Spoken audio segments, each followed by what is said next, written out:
The implosion of major news networks continues to ramp up. The firing of Joy Reid from MSNBC marks a seminal moment for that news network. Reid, who is best known for her bizarre, racist rants against white people, specifically white males, was of course a well-known and fierce critic of President Donald Trump. Now, Joy, at her peak, had her own show called the ReidOut.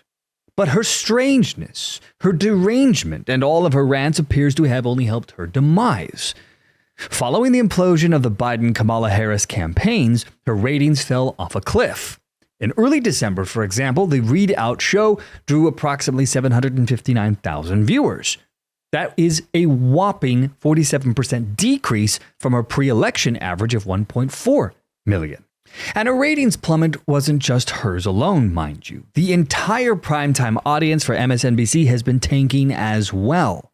And the network needed to do something, so they brought in a new president, Rebecca Cutler, who officially took the title less than 2 weeks ago, and the first thing she's done is take drastic steps to save her faltering network, and that includes slashing Joy Reid from the network. And so Joy Reid is out, and she even went out with a smile on her show, telling her audience one last time that racism, just not her own racism, continues to be the battle that must be fought, and here is how it went. We begin tonight with what I think is the question. Ooh. When you are in the midst of a crisis, and specifically a crisis of democracy, how do you resist? When fascism isn't just coming, it's already here. A Hitler under every rock. What, if anything, can you do about it? Around every corner. Well, for one thing, you can try to learn from history, from what people in this situation in countries around the world and in America have done before. Okay. As my friend Rachel Maddow always says, history is here to help. Oh. America hasn't always been a free country for everyone, and we've had resistance movements from day one. From enslaved people fighting their captivity. Shout out to Harriet Tubman, who was a 92%er before 92%ing was cool. And even taking up arms during the Civil War. To the women's movement and the workers' rights movement and the Stone. Isn't this funny how all of these movements we're showing here were all Democrat-run states? Joy Reid, you need to do some homework here. Wall, gay rights movement, they've all been versions of the fight to make this a free country for everyone and to have a true multiracial democracy. And that is history's most important lesson, right? That the most important... What does multiracial democracy mean compared to just democracy? Or in our case, a representative republic? She's implying that democracy was only meant for white people. This is part of her weird, deranged, racist hatreds towards white people. I feel bad for her in that she was raised this way. You don't just grow up one day and go, mommy, I hate white people. Usually these are things that are taught. Somebody, I think, when she was young and naive and more stupid than she is now, somebody taught her to hate. She is full of it. All right, let's continue. The first rule is to fight back, to never stop resisting. Do not obey in advance, as Tim Snyder put it. Do not take the knee, to throw in a Game of Thrones reference. Even if... What about BLM and taking the knee? Colin Kaepernick took the knee. These are just observations. No real importance, sorry. It's scary or uncomfortable or inconvenient. Just keep saying no. Or finding creative ways to say no in small ways and large. Medgar Evers said, do not shop where they will not employ you. Dr. King championed the Montgomery bus boycotts to become the leader of the civil rights movement. The labor rights movement shut down factories and hobbled industries to win the 40-hour work week that you enjoy right now, and more recently to ensure the right of workers to work from home during COVID. People have marched against the Vietnam War and the war in Iraq and against the decimation of Gaza using our tax dollars. You don't always win every battle. Apparently but the whole thing is about resisting. And so she resisted her way right out the door. And so Reid is gone.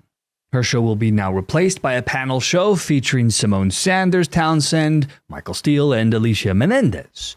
The network is also canceling other shows and expanding roles, including giving former White House Press Secretary Jen Psaki a primetime slot. Now, the decision to fire Reid has elicited strong responses from fellow journalists and political commentators. There was the usual voices, people like Keith Olbermann, who argued that MSNBC has a Joe Scarborough problem, not a Joy Reid problem. I would argue it's both, but, to each their own, I guess. Then there was Daniel Moody of the New Abnormal podcast, who criticized MSNBC, saying every time MSNBC has a shakeup, the black woman solo-led show is always the first to go. Right. And then there was Rachel Maddow. Oh, Rachel Maddow. She didn't like this one bit at all. Not one bit. Let's see what she had to say. This is an article from Breitbart titled, Maddow, MSNBC made bad mistake firing Joy Reid. Indefensible, non-white host ousted. These people are just so obsessed with race. Man. Anyway, this is by Pam Key. She writes, MSNBC host Rachel Maddow said Monday on The Rachel Maddow Show that her network made a bad mistake, firing host Joy Reid. Maddow said Joy Reid's show, The ReidOut, ended tonight, and Joy is not taking a different job in the network. She is leaving the network altogether, and that is very, very hard to take. I am 51. Wow, 51 years old. You look really good for your age. Damn. Okay, anyway, I've been gainfully employed since I was 12. I have had so many different kinds of jobs. You wouldn't believe me if I told you. Probably. But in all of the jobs I've had, in all the years I've been alive, there is no colleague for whom I have had more affection and more respect than Joy Reid. Okay. I love everything about her, she says. I have learned so much from her. I have so much more to learn from her. I do not want to lose her as a colleague here at MSNBC, and personally, I think it is a bad mistake to let her walk out the door, even though her show is a cratering mess and hellscape.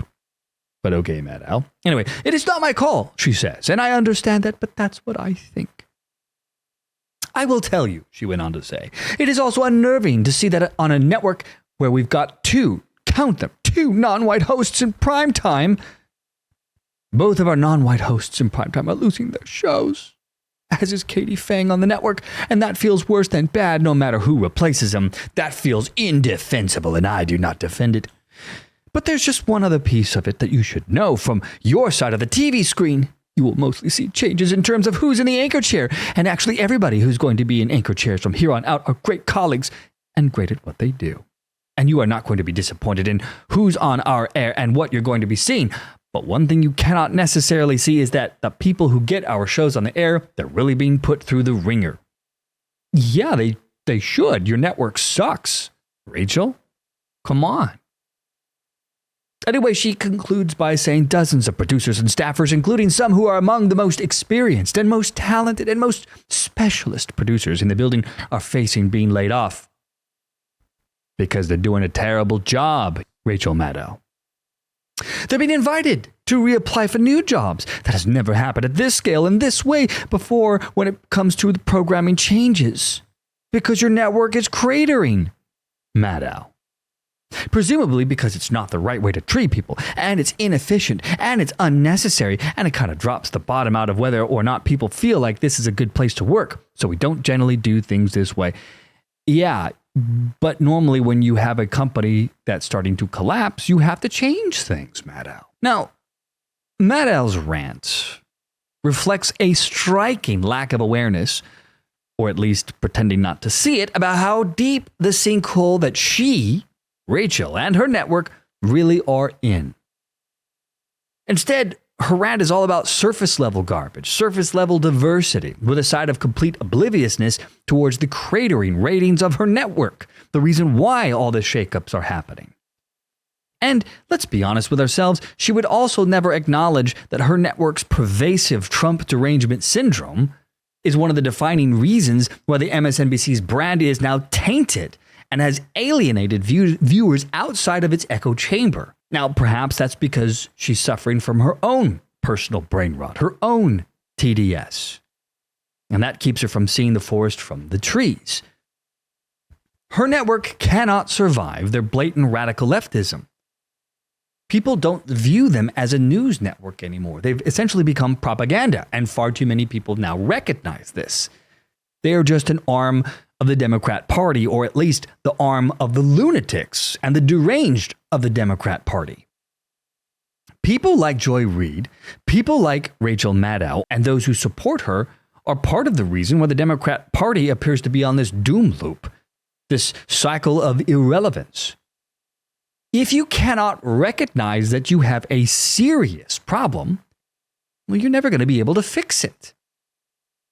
If you're driving down the wrong side of the freeway and you got eye patches on both eyes, and you think you're going the right way, you might hit oncoming traffic. I mean, this seems like a no-brainer to me. If the Democrat Party, my friends, ever hopes to come back and become a relevant force again, they're going to have to learn some very hard lessons from this past decade. They need to face reality. They need to cast off the weird and the strange, the DEIs, the trans stuff, and come back to being the party of science, the party of reason that they once claimed that they were. They need to throw off the madness of their TDS, maybe even go outside, maybe touch some grass, breathe the fresh air, maybe take their meds again. They need to do whatever they need to do to return to normality. Because if they don't, they will never appeal to the majority of Americans again. And guess what? That would leave the Republicans in charge for the foreseeable future. Something I'm very sure every radical leftist like Joy Reid desperately doesn't want to happen. So my suggestion is, maybe do something about your crazy.